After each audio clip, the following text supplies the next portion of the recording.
على سيدنا مولانا محمد النبي الأمي وعلى آله وأصحابه وبارك وسلم. الحمد لله كفى والصلاة والسلام على نبي الحبيب المصطفى. قال الإمام البخاري رحمه الله باب قول الله تعالى ونضع الموازين القسط ليوم القيامة وأن أعمال بني آدم وقولهم يوزن. وقال مجاهد القسطاس العدل بالرومية، ويقال القسط مصدر المقسط وهو العادل، وأما القاسط فهو الجائز.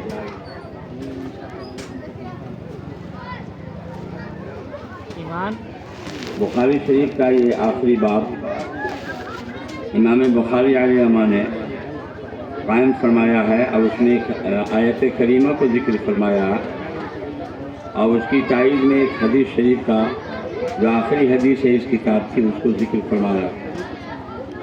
اللہ ارشاد فرماتے ہیں وَنَضَعُ الْمَوَازِينَ الْقِسْطَ لِيَوْمِ الْقِيَامَةِ، انصاف کے ترازو کو قیامت کے دن ہم قائم کریں گے، اور یہ کہ بنی آدم کے اعمال اور ان کے اقوال وزن کیے جائیں گے. امام مجاہد علیہ السلام جو تفسیر کے امام ہیں وہ قسطاس کے سلسلے میں کہتے ہیں کہ اس کا یہ رومی لفظ ہے، اور رومی زبان میں قسطاس کے معنی عدل کے ہیں. قرآن نے دوسری جگہ وہ کہا وزنوا بالقسطاس المستقیم، سیدھے ترازو سے تولا کرو، انصاف کے ترازو سے.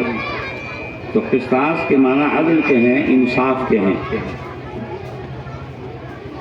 اور اسی سلسلے کی کڑی یہ بھی ہے کہ ایک لفظ ہے قسط، فرماتے ہیں کہ یہ مقسط کا مصدر ہے. علماء جانتے ہیں کہ قسط جو ہے یہ ثلاثی مجرہ سے ہے، یعنی 3 حرفی ہے. اور مقسط جو ہے اس میں فاعل کا صیغہ ہے بابِ فعال سے، تو بابِ فعال کا تو مصدر اقساط ہوتا ہے، تو مقسط کا مصدر جو ہوگا وہ اقساط ہوگا. اور قسط جو ہے اس کے مصدر کی اصل ہے، اصل مادہ اس کا قاف سین طا ہے.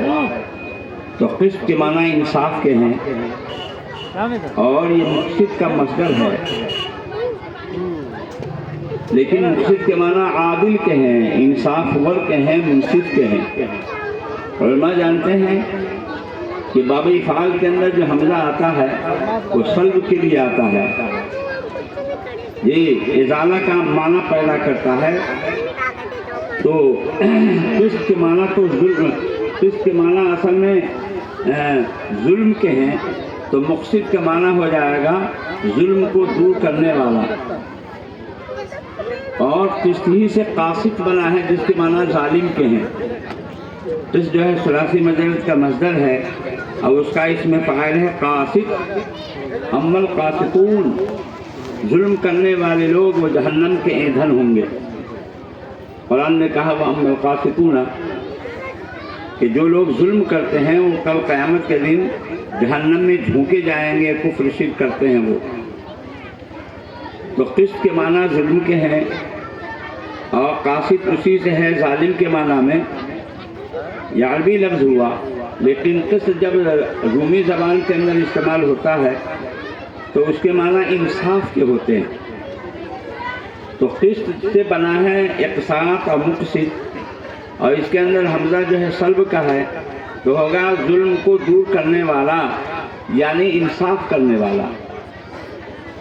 قرآن سے ایک دوسری جگہ قرآن نے کہا وَعَلَى الَّذِينَ يُطِيقُونَهُ فِدْيَةٌ طَعَامُ مِسْكِينٍ، ان لوگوں پر جو روزہ رکھنے کی طاقت رکھتے ہیں ان کے لیے فدیہ ہے. ابتدائی اسلام میں جب روزے کی فرضیت ہوئی تھی تو یہ سہولت دی گئی تھی کہ جو لوگ اہل استطاعت ہیں اور روزہ نہ رکھنا چاہتے ہیں وہ روزہ نہ رکھ کر کے فدیہ دے دیں. لیکن یہ آیت منسوخ ہے بعض مفسرین کے قول کے مطابق، اس لیے کہ قرآن نے آگے کہا فمن شہد منکم الشہر فلیصم، جو رمضان کے مہینے میں موجود ہو وہ ضرور روزہ رکھے.